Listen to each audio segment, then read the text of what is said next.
Sometimes the biggest breakthroughs in science don't come from a perfect plan. They come from a simple mistake. We're about to dive into how a tiny virus's glitch, just a little error in its own replication, accidentally gave us one of the most powerful tools in all of biology. It's a story that starts with a question that sounds like it's straight out of science fiction. So can a virus actually give a bacterium new superpowers? The answer is an absolute resounding yes. Viruses are doing this all the time. They act like these microscopic couriers, picking up genetic information from one bacterium and dropping it off in another. And this can give them brand new abilities, practically overnight. Everything from deadly antibiotic resistance to being able to digest new kinds of food. So really, the question isn't if they can do it, but how on earth they pull it off. All right, so meet the main character in our story. And yeah, it looks like something straight out of an alien movie, right? This is the bacteriophage, or just phage for short. Its name literally means bacteria eater, which is pretty intense.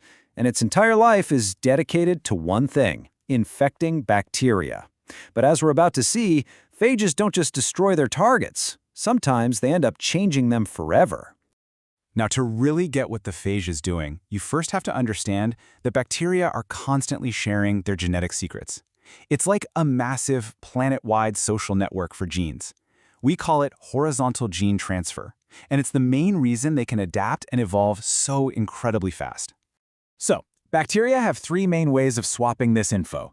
There's transformation, which is kind of like scavenging. They just grab loose bits of DNA from their environment. Then you have conjugation, which is more like a direct handshake, where they build a little bridge to pass genes from one to another. But the third way, transduction, that's the one we're focused on. It's totally unique because it relies on a middleman, our bacteriophage. So here's the bottom line.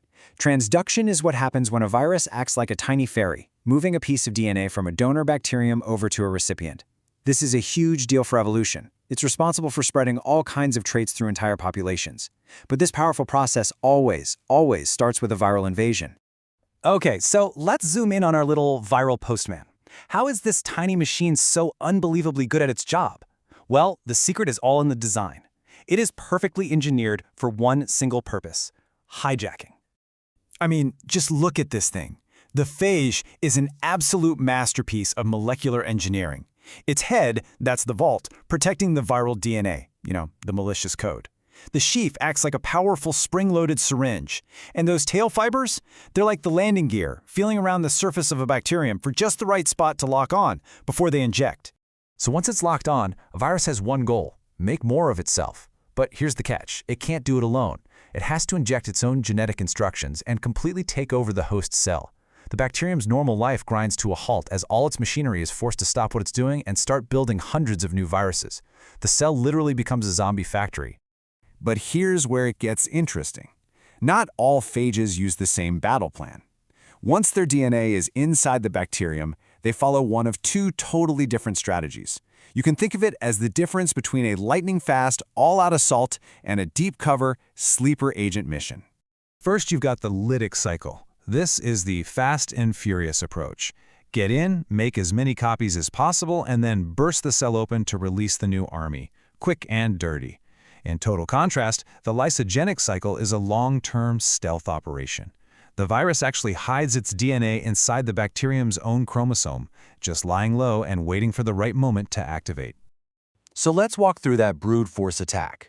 After the phage injects its DNA, its first order of business is to produce enzymes that just shred the host's DNA into pieces.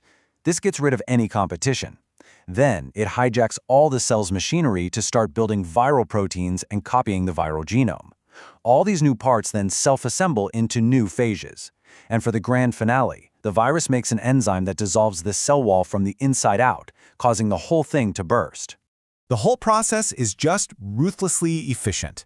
One single virus particle goes in, and just a little while later, hundreds of new viruses erupt out, leaving the destroyed host cell behind as they flood out to find their next victims. But there is another way, a much quieter, more patient strategy where the goal isn't immediate destruction, but silent, long-term infiltration. And that brings us to the lysogenic cycle. In this stealth mode, the viral DNA doesn't destroy the host's DNA. Instead, it integrates itself seamlessly right into the host's chromosome. At this point, the dormant viral DNA gets a new name. It's called a prophage. It's kept quiet by a repressor protein, and it just gets copied and passed down to every new generation of bacteria, spreading like a Trojan horse. Okay, so we've got these two very different playbooks, right? One is all-out war. The other is a stealth mission. But here's the crazy part. The whole reason we're talking about this, the entire story of transduction, it only happens when these super refined processes mess up. Yep, believe it or not, the entire basis for this powerful genetic tool comes down to a simple moment of imprecision. It's just a little slip-up on the viral assembly line, an accident with absolutely massive consequences. So let's go back to the chaos of the lytic cycle. Remember how the host's DNA gets shattered into all those little fragments? Well, during the mad dash to assemble new viruses, the packaging machinery can accidentally grab a random piece of that bacterial DNA and stuff it into a new phage head, instead of the viral genome. Now, this new transducing particle is harmless, it can't replicate, but it's still a perfect delivery vehicle, ready to inject a random piece of its previous host's DNA into a new bacterium. Now, the mistake that can happen in the lysogenic cycle is a totally different story. It's not a random grab bag at all. It's much more like an error of precision, a surgical mistake with very, very specific results. So a prophase that's been dormant can be triggered by something like UV stress, which is basically a signal to get out of the chromosome and start a lytic cycle. To do this, it uses enzymes to precisely cut itself out. But sometimes that cut is just a little bit sloppy. The enzyme nicks the DNA in the wrong place, and it accidentally takes a chunk of the neighboring bacterial DNA along with it. This means every new virus that gets made will now carry only those specific genes that were physically right next to where the phage was hiding, and that is specialized transduction. So there you have it, two types of viral errors, one random and one specific, that move DNA between bacteria. What's truly remarkable is how scientists have learned to take this natural, accidental process and harness it for our own purposes. And I'm not exaggerating when I say this, understanding transduction has been a total game changer. Think about gene therapy. We use modified viruses as vectors, basically tiny delivery trucks, to ship corrective genes into cells to treat genetic disorders. In the lab, we use transduction all the time to map bacterial genomes, figuring out which genes are next to each other. It's a foundational tool for pretty much all of genetic engineering. And this right here, this shows you the real-world impact. This is modern medicine, a technology that's a direct descendant of the accidental gene swapping that phages have been doing for billions of years. We literally took a virus's mistake and turned it into a potential cure. How amazing is that? It's really just an amazing story. A molecular hijacking gone wrong gave us one of the most powerful tools in all of genetics. And it kind of leaves you with this final thought. If all of this progress came from one of nature's errors, what other incredible discoveries are just waiting out there for us, hidden in the things that don't quite go according to plan?